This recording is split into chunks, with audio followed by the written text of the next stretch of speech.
Hey guys, welcome to my channel My Choice. Business tycoon Gautam Adani साल 2014 तक इस नाम को भारत के भी ज्यादातर आम लोग नहीं जानते थे, लेकिन आज की डेट में गौतम अडानी दुनिया के दूसरे सबसे अमीर आदमी बन गए। और क्या पता वो कल को दुनिया के सबसे अमीर आदमी भी बन जाए। और ये सब हुआ कैसे? गौतम अडानी ना तो किसी बिजनेसमैन फैमिली से बिलोंग करते हैं और ना ही किसी रॉयल फैमिली का हिस्सा है, बल्कि उन्होंने तो अपना कॉलेज तक कंप्लीट नहीं किया है। लेकिन एक कॉलेज ड्रॉप आउट होने के बावजूद भी वो आज $155 बिलियन के साथ में जेफ बेजोस से आगे निकल चुके हैं। चलिए आज की इस वीडियो में जानते हैं गौतम अडानी के सेल्फ मेड बिलियनर बनने के पीछे की असली कहानी। गौतम अडानी गुजराती फैमिली को बिलोंग करते हैं और उनके जो पिता थे वो एक कपड़ों के छोटे से व्यापारी थे, जिनके साथ में अक्सर वो बचपन में गुजरात के कांदा पोर्ट जाया करते थे। अब उनके पिता तो उन्हें यहाँ पर घुमाने के लिए लाया करते थे, लेकिन उनके मन में कुछ और ही चल रहा था।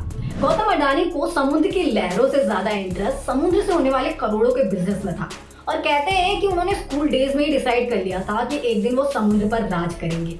स्कूल खत्म होने के बाद में गौतम अडानी ने बीकॉम में एडमिशन लिया, लेकिन घर के खराब हालातों को देखते हुए उन्हें कॉलेज ड्रॉप आउट करना पड़ा और नौकरी की तलाश में वो मुंबई चले गए, जहां उन्होंने कुछ समय तक हीरे के व्यापारी के रूप में काम किया। लेकिन इसके बाद वो वापस गुजरात लौट कर आए और 1988 में अपनी कंपनी अडानी इंटरप्राइजेस की शुरुआत की। इस कंपनी को उन्होंने सिर्फ 5 लाख के कैपिटल के साथ शुरू किया था और ये कंपनी कमोडिटी एक्सपोर्ट इंपोर्ट का बिजनेस करती थी, जो उन दिनों पोर्ट से ही होता था। खराब मैनेजमेंट, बदहाल पड़े वेयर हाउसेस और बेकार ट्रांसपोर्ट के चलते उन दिनों पोर्ट से मार्केट तक सामान लाने में 10 से 12 दिनों का टाइम चला जाता था और इस दौरान तो कई बार सामान वेयर हाउसेस में पड़े खराब हो जाता था। अब इससे गौतम अडानी को एक बात तो समझ आ गई थी कि सिर्फ एक्सपोर्ट इंपोर्ट की कंपनी बनकर काम नहीं चलेगा और इसी दौरान देश की इकोनॉमी को संभालने के लिए गवर्नमेंट ने प्राइवेटाइजेशन की पॉलिसी इंट्रोड्यूस की, जिसके तहत देश में प्राइवेट पोर्ट के लिए टेंडर निकाले गए। अब गौतम अडानी ने इतने सालों के बिजनेस में पैसे से ज्यादा रिश्ते कमाए थे। उनकी गुजरात पॉलिटिक्स में अच्छी खासी पकड़ हो गई थी, जिसका फायदा उन्हें 1994 में मिला, जब मुद्रा पोर्ट का टेंडर निकाला गया। इस पोर्ट का टेंडर गौतम अडानी ने हासिल कर लिया और देखा जाए तो यही पोर्ट गौतम अडानी के बिलियनियर बनने का असली रीजन भी है, क्योंकि अगर मुद्रा पोर्ट का टेंडर गौतम अडानी ने नहीं जीता होता तो वो कभी भी अपने बिजनेस को इतना एक्सपेंड नहीं कर पाते। और आज की डेट में गौतम अडानी पोर्ट इंडस्ट्री का 24% एक्वायर करके बैठे हैं, जिसकी वजह से उन्हें पोर्ट किंग भी कहा जाता है। गौतम अडानी ने पोर्ट इंडस्ट्री के जरिए उससे जुड़े दूसरे बिजनेस में भी एंटर करना शुरू किया। उन्होंने पोर्ट इंडस्ट्री के बाद में कोल ट्रेडिंग और कमोडिटी बिजनेस में एंट्री की और यही उनकी शुरू से स्ट्रैटेजी भी रही है। वो अपने मेन प्रोडक्ट के हर उस मार्केट को एक्वायर करते हैं जो उससे इंटरलिंक होता है। 1998 तक मुद्रा पोर्ट पर कमर्शियल सर्विसेज स्टार्ट हो गई थी। वहीं 1999 में अडानी ग्रुप ने कोल ट्रेडिंग में भी एंट्री कर ली। साल 2000 में गौतम अडानी ने सिंगापुर की फेमस कंपनी वेलमार के साथ मिलकर भारत में एडिबल ऑयल की रिफाइनिंग की शुरुआत की, जिसे आज की डेट में हम सभी फॉर्च्यून ऑयल के नाम से जानते हैं। और ये कंपनी आज की डेट में सिर्फ ऑयल ही नहीं बल्कि चावल, दाल, आटा जैसे 50 से ज्यादा फूड ग्रेन्स को मार्केट में बेचती है और इंडियन मार्केट में ही इस कंपनी का ईयरली रेवेन्यू 6000 करोड़ से ज्यादा का है। कोल माइन और फूड ग्रेन जैसे बिजनेसेस में उतरना अडानी ग्रुप के लिए फिर भी आसान था, जिसकी एक वजह यह है कि इन बिजनेसेस का ट्रेड पोर्ट के जरिए ही होता है। इसके अलावा मुद्रा पोर्ट पर फूड ग्रेन्स और लिक्विड को रखने के लिए अडानी ग्रुप के पास में इनफ स्टोरेज कैपेसिटी है, जिस वजह से इन्हें ऑपरेट करना भी बहुत ज्यादा आसान है। लेकिन दूसरे बिजनेसेस में उतरने के लिए गौतम अडानी को पॉलिटिकल सपोर्ट की जरूरत थी। अब गुजरात में सरकार किसी की भी रही हो, गौतम अडानी ने भी दूसरे बिजनेसमैन की ही तरह सभी पॉलिटिकल पार्टीज के साथ में अपने रिश्ते अच्छे बनाए रखे। लेकिन फिर साल 2002 में गुजरात में दंगे हुए, जब नरेंद्र मोदी गुजरात के सीएम थे। कई बिजनेसमैन ने नरेंद्र मोदी को दंगों के लिए क्रिटिसाइज किया और अपने बिजनेसेस को दिल्ली या मुंबई की तरफ शिफ्ट करने लगे। लेकिन जहां कई बिजनेसमैन दिल्ली और मुंबई की तरफ शिफ्ट हो रहे थे, वहीं गौतम अडानी ने इसी साल अपना हेडक्वार्टर अहमदाबाद में खोला, जिसका फायदा उन्हें साल 2014 में मिला। साल 2014 में जब नरेंद्र मोदी को पीएम फेस चुना गया तो रातों रात गौतम अडानी की कंपनी अडानी ग्रुप के शेयर्स आसमान छूने लगे। वहीं प्रयागराज से मेरठ के बीच बन रहे देश के सबसे बड़े एक्सप्रेसवे गंगा एक्सप्रेसवे का कॉन्ट्रैक्ट भी अडानी ग्रुप के पास में ही है, जिसकी कॉस्ट करीबन 17,000 करोड़ मानी जा रही है। लेकिन अगर आपको ऐसा लग रहा है कि गौतम अडानी पर सिर्फ एक ही पॉलिटिकल पार्टी मेहरबान थी, ऐसा नहीं है। गौतम अडानी ने 1998 में धामरा पोर्ट का टेंडर उस समय जीता जब उड़ीसा में यूपीए की सरकार थी और आज की डेट में अडानी ग्रुप 10 से ज्यादा कमर्शियल पोर्ट को ऑपरेट करता है। यही नहीं, हल्दिया डॉक के जरिए इस साल अडानी ग्रुप वेस्ट बंगाल में भी अपने पोर्ट बिजनेस को एक्सपेंड कर चुका है और वहां पर किसकी सरकार है ये तो आप जानते ही हैं। वहीं अडानी ग्रुप ने अपने वेयर हाउसेस को भी सिर्फ पोर्ट तक लिमिटेड नहीं रखा और आज की डेट में अदानी ग्रुप के वेयर हाउसेज दिल्ली, पंजाब, झारखंड, बिहार जैसे कई राज्यों में अपनी सर्विसेज दे रहे हैं।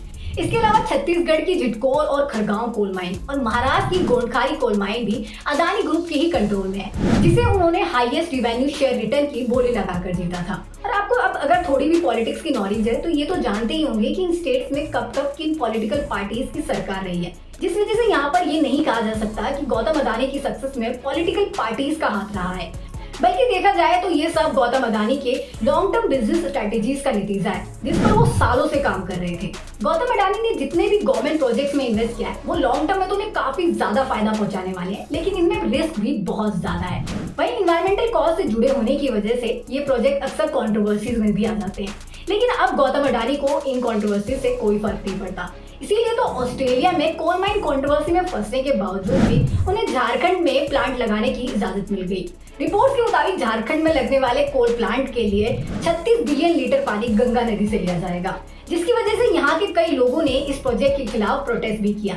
लेकिन आम जनता की चुनाव से पहले सुनता कौन है? और देखा जाए तो जहाँ बिजनेसमैन पहले प्रोजेक्ट्स के लिए सरकारों पर निर्भर रहते थे, वहीं आज की डेट में पैसा कमाने के लिए सरकारें बिजनेसमैन पर निर्भर है, जिसकी वजह से हो ये रहा है कि कई बड़े बड़े बिजनेसमैन सरकारी चीजों को लीज पर लेकर उनसे मनमानी ढंग से पैसे कमा रहे हैं। और जिस तरीके से मोनोपोली गेम में होता है कि सबसे ज्यादा रेलवे स्टेशन जीतने वाला ही गेम का विनर होता है, ठीक उसी तरीके से अदानी ग्रुप ने भी कंज्यूमर सेक्टर में डायरेक्टली और इनडायरेक्टली एंट्री की और उन गवर्नमेंट प्रोजेक्ट्स को हथियाया जो सीधा देश की इकोनॉमी को कंट्रोल करते हैं। और इस तरीके से अगर आज की डेट में गौतम अडानी के बिजनेस मॉडल को देखा जाए तो Adani group private port operator, coal importer, coal miner, private power producer, city gas distributor, importer of edible oils, airport operator, urban water management, power transmission and distribution, data centres, airspace और defence तक में entry कर चुका है। और ये सभी वो बिजनेस सेक्टर्स हैं जो सीधा कंज्यूमर की नीड को हिट करते हैं। और हाँ, आज की डेट में अदानी ग्रुप का ये बिजनेस सिर्फ भारत में नहीं बल्कि 50 से ज्यादा कंट्रीज में एक्सपेंड हो चुका है। वहीं इसी साल मार्च 2022 में अदानी ग्रुप ने